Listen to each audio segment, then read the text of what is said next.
Welcome to Ward Updates 2022, a one-on-one interview series with Ottawa City Councillors and, of course, the Mayor of Ottawa. We're going to discuss a number of important issues, issues that are important to you and your family, of course, your neighbors, members of your community. And my guest today is Mayor Jim Watson. Welcome, Mayor Watson. I wanted to start off because the last time we spoke, you had not tested, you tested negative, and then the following day or 48 hours later, you tested positive. So I wanted to start off first and foremost asking you about your health and how you're feeling. Well, thank you, Derek, and Happy New Year to you and the viewers of Rogers Community Television. I feel great. As you pointed out, I had a negative test, then I had a positive test, and I had to self-isolate for 10 days over Christmas, which was not fun, but it was the right thing to do. And I want to thank lots of neighbors and family members and staff colleagues who did food runs for me and dropping casseroles and lasagnas off on my front porch, rang the bell, and then they went away. So nice. I respected the public health guidelines. But yeah, no, I didn't have any symptoms, and okay. But I did get that positive test, so I wanted to practice what I've been preaching. Stay self-isolated. At that time for 10 days. Now it's 5 days.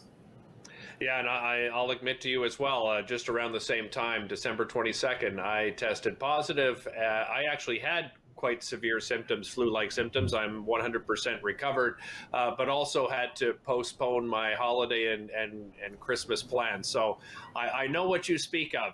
I know you always like to talk, Mayor Watson, about a lot of the positive things that have happened through a very difficult time. And let's start off with that.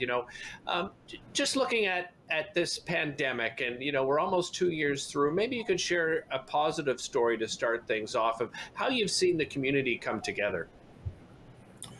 Well, I've been very impressed with both the community response and our staff response, everyone from Dr. Etches to our wonderful paramedics, the centers for testing, the centers for vaccinations.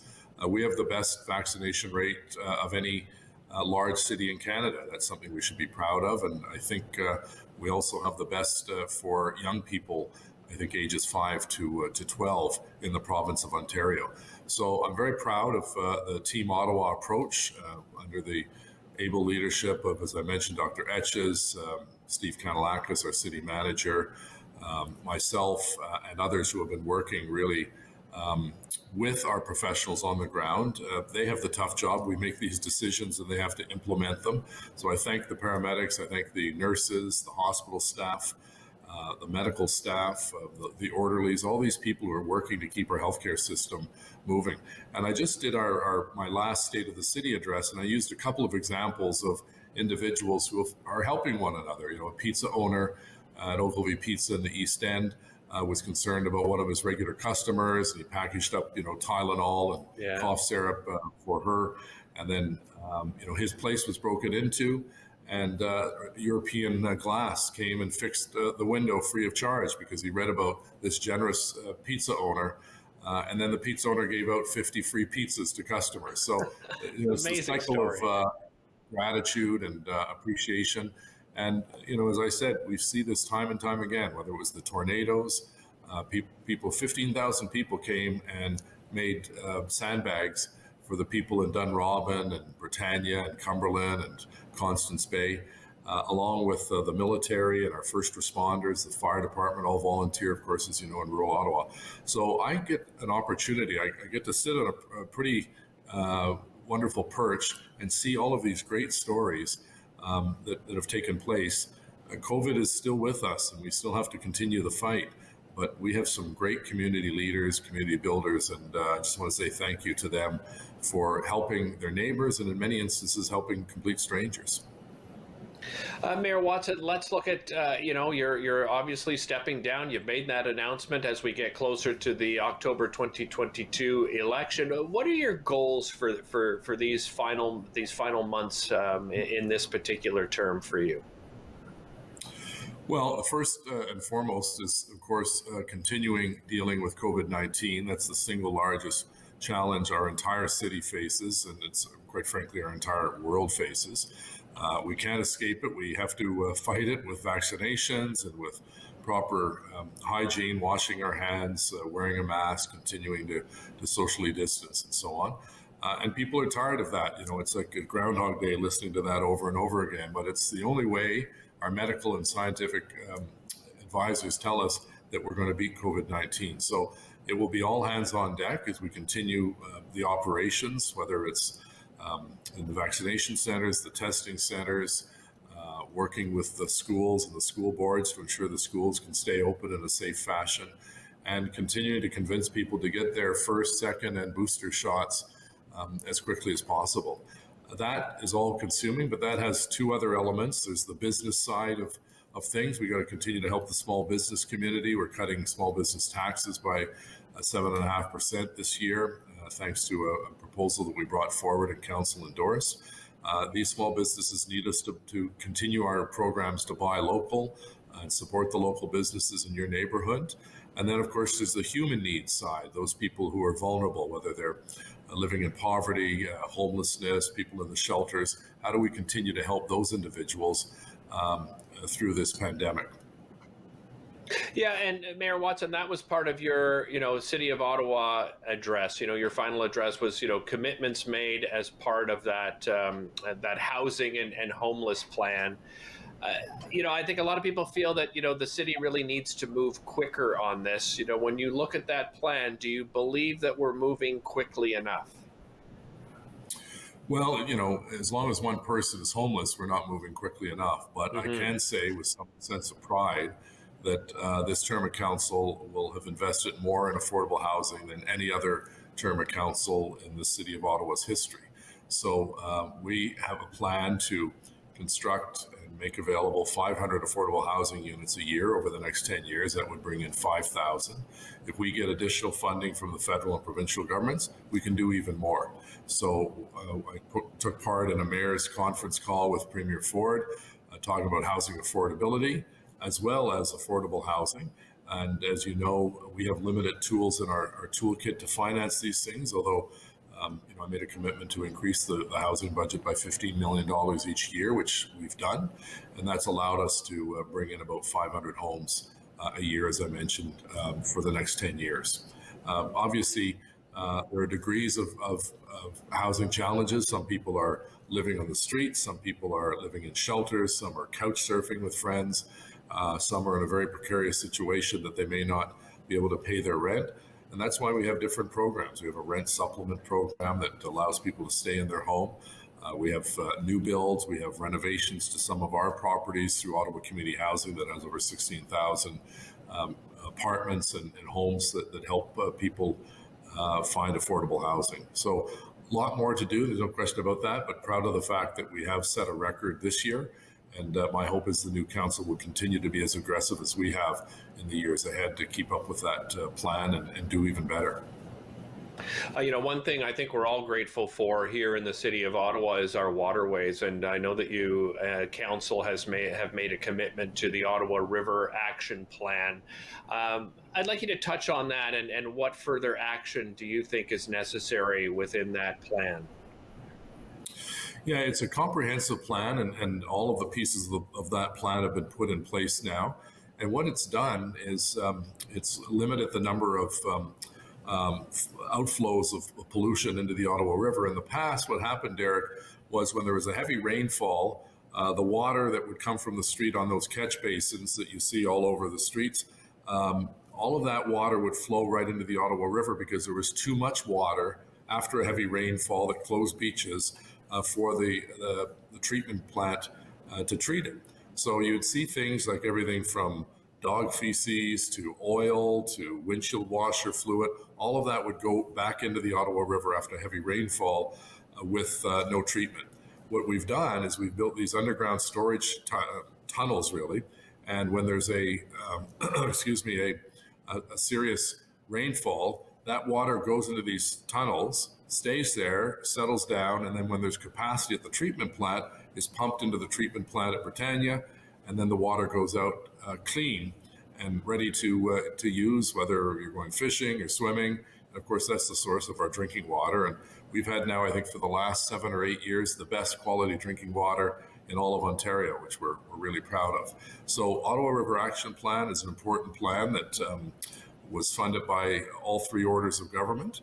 And, we will see in the future fewer beach closings, because that was the problem, that feces and E. coli and so on would gather on the beaches, and then we'd have to close the beach right after heavy rainfall.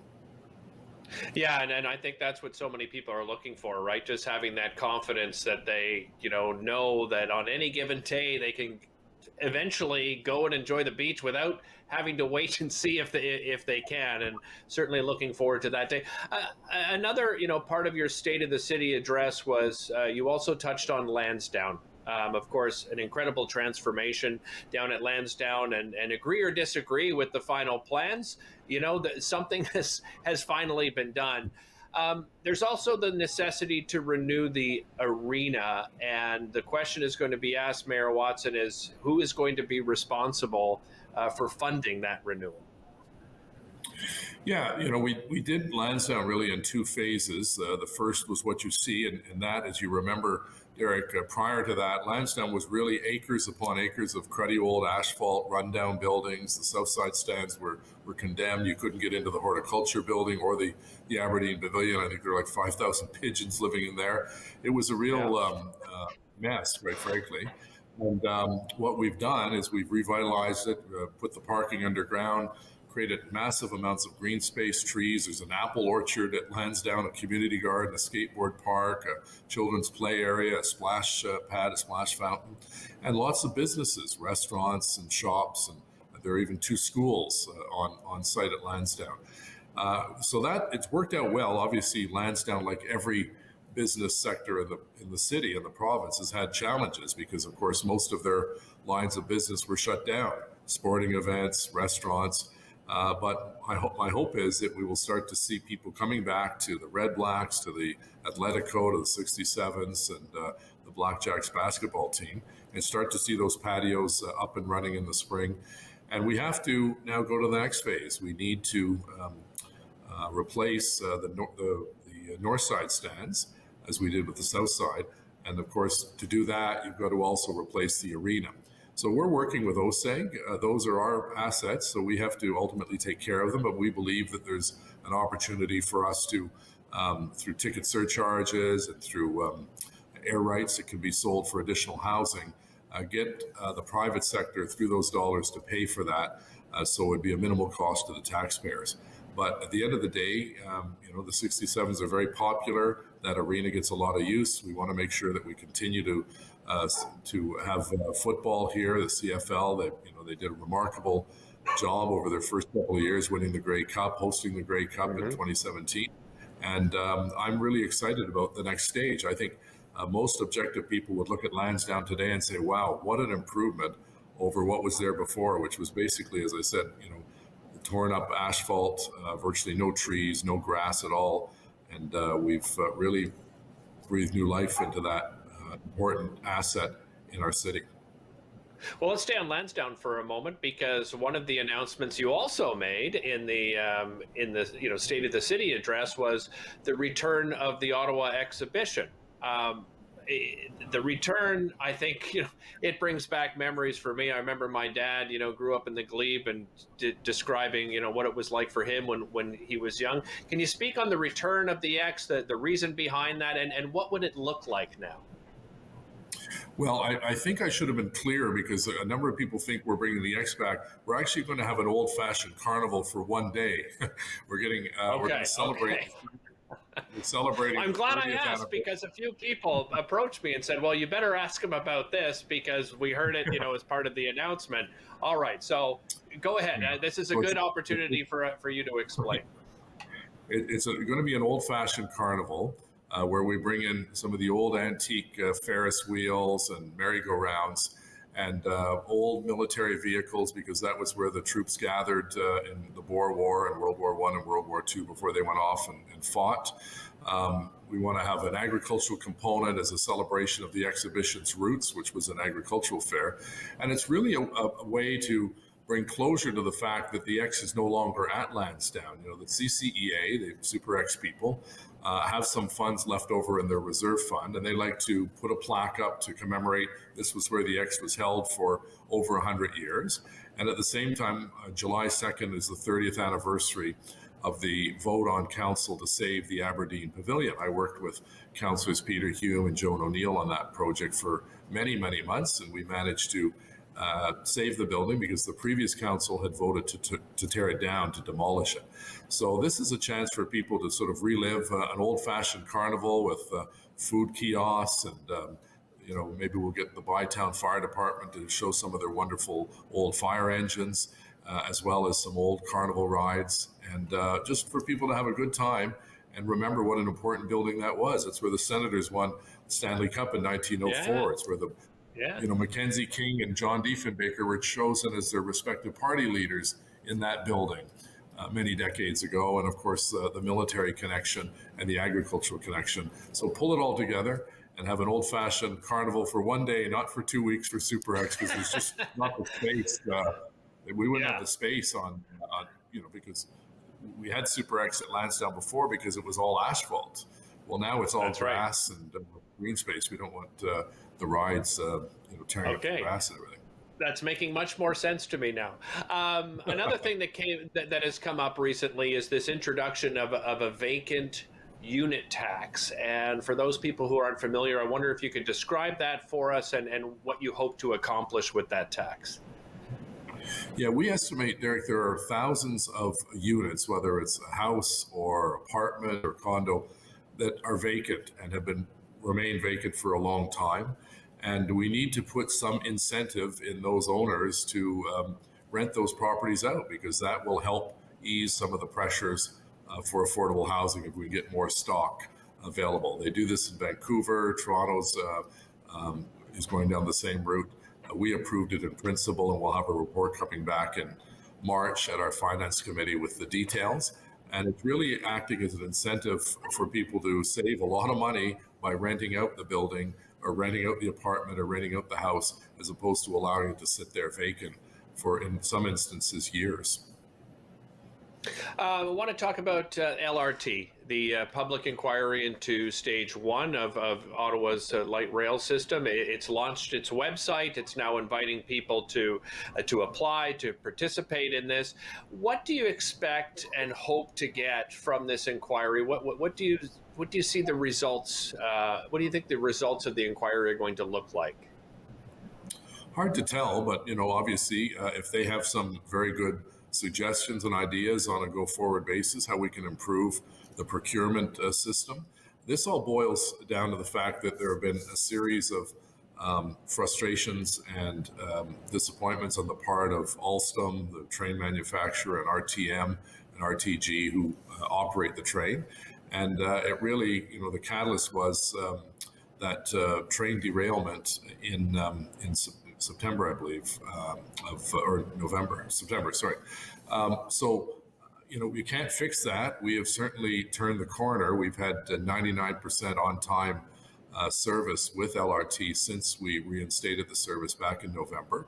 There'll always be, you know, some challenges. You know, you look at the heavy snowfall, we did well there, but a day later there were some ice challenges. Well, those things were happening in Toronto, Montreal.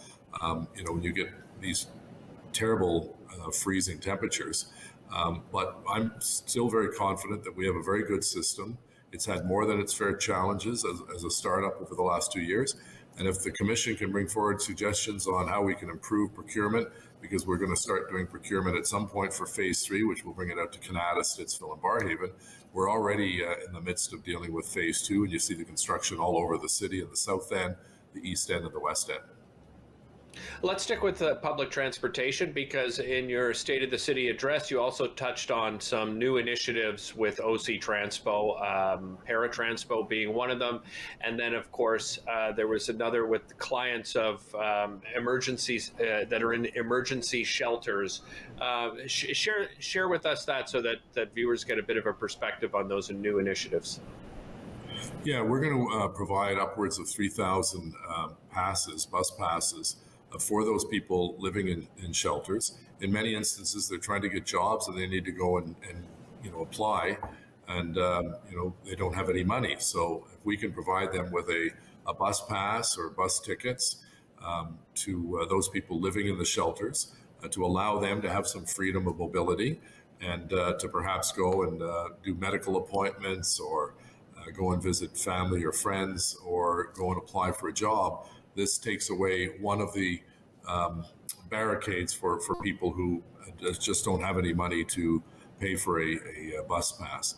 We also have the Econo Pass or the Equipass, and the Equifare, which is the lowest rate for those people living below the poverty line. And we've also extended, as you know, the Wednesday no charge service for seniors is now available also on Sundays. So senior citizens don't have to pay on Wednesdays or Sundays. So what we've tried to do, Derek, is provide those people who need it the most a little extra help. It also is a way of getting more people on transit, because of course our ridership numbers, like every transit company around the world, have plummeted because people are working from home or they're dealing with COVID issues, and we want to get those numbers back up. Yeah, and are the numbers realistic in what you've been discussing with City Council of bringing those numbers back to what they used to be? I wonder, these are some great incentives. Some people, questioning the 2.5% fare hike. Are there other incentives that you think are possible, or that you may be working on as you finish this particular term? Well, we did a couple of things. In December, we offered no charge for all of our customers on bus, para, as well as the train. And that worked well. I haven't seen the final numbers for December, but those were no charge for anyone. That would save a pass holder, an adult pass holder, about $136. And then Councillor Hubley, as Chair of Transit, moved a motion that said that until we have the 15 train service that we were promised, we won't raise the fees. We'll freeze them. So they're frozen in January. They'll be frozen in February. And if they meet their obligation of getting 15 trains sometime in February, then the 2.5% increase will take effect in March or April instead of January and February. So there is a savings there. But I thought it was more important to, as a way of apologizing to our customers, that we offer the no charge service on December, the month of December.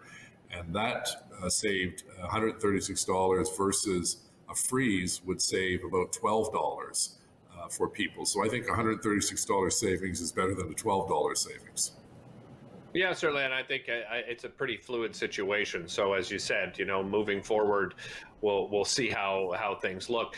I want to talk a little bit about development, because that's been an issue that many people are talking about. I'm just doing some research on my own. We talk about these walkable communities. As a whole, and this is just my own research, but as a whole, the City of Ottawa has a walk score of about 45 out of 100, about 50 out of 100 when it comes to transit, and certainly one of the best cities, quite frankly, in the country when it comes to their cycling score, about 64 out of 100. What things do you think we need to do to improve upon? Let's talk about the walkability score, because that's the one thing, these walkable neighborhoods that we're hearing more and more about, and when we see development in certain parts of the city, we see that it's a residential area, and then you got to get in your car to go and just to get your essential groceries. Moving forward, is that plan going to change? What has the discussion been around the table? Yeah, well, part of the official plan was the creation of these 15-minute neighborhoods where people can get to everything they need, a dry cleaner, hardware store, pharmacy, a grocery store, and so on, 15 minutes walking or cycling.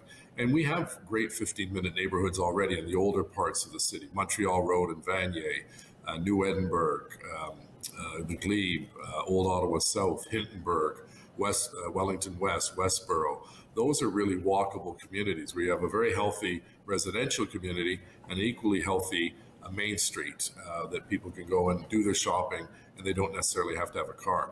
The other thing we're doing is something called transit-oriented development, Derek, where we actually encourage, through incentives, people to build near transit stations so that people don't necessarily have to have a grocery store right next door, but they can get to a transit station within 15 minutes, ideally within 5 minutes.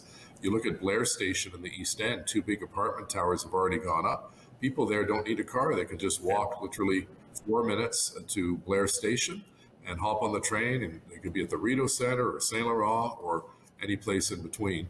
And those are things that we're doing to try to make it easier for people to get around and not add to the congestion of more cars on our already overstretched streets. We've seen a huge revenue shortfall due to the pandemic. Nothing we could ever have, imagined would be coming our way. The 3% property tax hike, like myself as a property tax owner, certainly happy to see, in discussion with people in the community, wondering, worried that are we putting off the inevitable down the road, that those property tax, that percentage, that tax hike is going to have to go up to make up for these revenue shortfalls. What do you say on that, Jim? Because some people are concerned that down the road, 5-10 years down the road, we'll be looking at a 7 to 10% hike. Well, we've been very fortunate. We've worked well with the federal and provincial governments. I'm part of the Big City Mayors Caucus that deals with the Prime Minister and the Minister of Finance, as well as the Premier provincially and the Finance Minister and the Municipal Affairs Minister. And they have developed with us a restart program that has allowed us to remain whole. We had the perfect storm. We had revenues down substantially, everything from rentals of ice rinks and swimming pools. And then we had costs go up, costs of overtime for paramedics, for public works, for police, fire, and so on, and Ottawa Public Health. So the last 2 budgets, they've been very helpful in filling the void so that we can end the year, as we're required to by law, with a balanced budget. We're now in negotiations because we need their help, obviously, in 2022, because the reality is our numbers are still down. Every city's transit numbers are way down. And of course, our revenue continues to fall because if we close through a lockdown all of our recreation facilities, there's no revenue coming in there for swimming lessons and things like that. So It's been a great partnership with the federal and provincial governments, and that's allowed us to keep the tax promise I made so that people understand we're doing what we can to limit increases because people are stressed out, financially and emotionally as a result of being a small business owner, whether their job's going to be there when they come back, and so on. So I'm really proud that we've been able to keep our tax commitment for 12 budgets in a row, and we will continue to work with the federal and provincial governments to ensure that we remain whole at the end of the fiscal year. Mayor Watson, real pleasure. Thank you so much for spending time with us. Really appreciate it. I'm sure I'll have other discussions with you as we get closer to that final date for you. But thank you so much for your service over the years as Mayor of Ottawa. Thank you very much, Derek, and thanks for your dialogue and good questions, and we wish you well.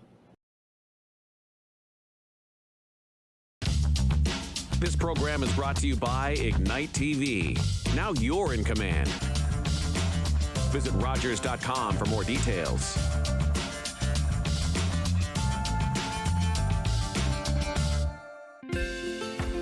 Call the Rogers TV viewer response line. Email us or connect with us on social media.